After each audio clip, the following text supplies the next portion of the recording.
25 octobre 2012, ma parole, parole et musique de moi. Chanson écrite en août 2011.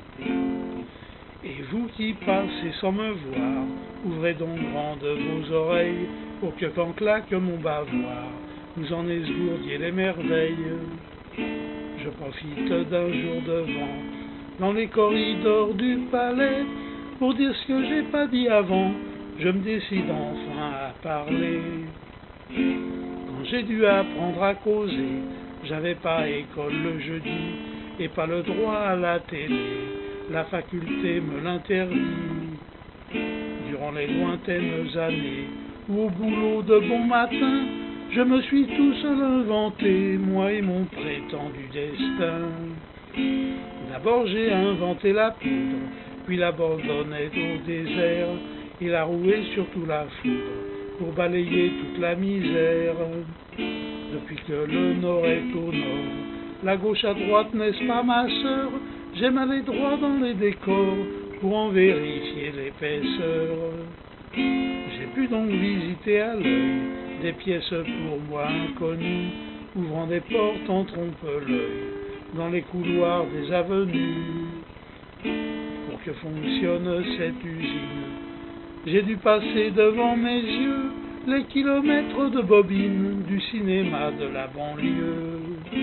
J'ai habité Madagascar, grandi l'entouré de requins, où accostaient tous les lascars, avant d'échouer au Tonkin.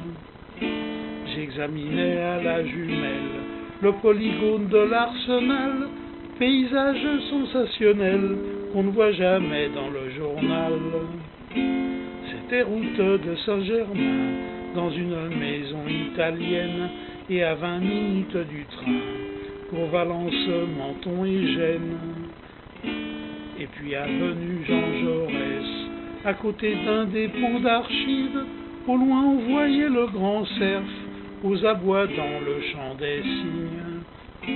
J'allais pas trop souvent aux Blanches, le boulevard Henri Bardousse, formant une frontière étanche, parcourue par des autobus. Autobus pour le pont de Beson, de Neuilly à Maison-Lafitte, que l'on voyait à l'horizon, arriver droit sur la Guérite. Il y avait bien le casino, où jouait Laurence d'Arabie, Jean de Rudolph Valentino, qui des Arabes portait l'habit. Peut-être des aventureux allaient empiler leurs ardoises au bar de la grâce de Dieu, sur la belle route de Pontoise. Je suis souvent monté au fond des rues au nom de généraux de l'infanterie tâcheron, dont mes pieds étaient les héros. Mon frère étant modérément intéressé par mes histoires d'explorateur des sentiments, j'ai dû chercher un auditoire. Comme il n'y avait pas de pingouin à la voisine de Lavoisier, au bout de la rue de Nipapin, de pommes vapeur j'ai parlé. Mermoz avait la tête en l'air, Danton avait la tête ailleurs. Mes paroles qui manquaient d'air sont restées pour des jours meilleurs. Cette histoire qui est sans fin, j'achève son premier volet, et vous restez sur votre fin, mais brisons-la si vous voulez.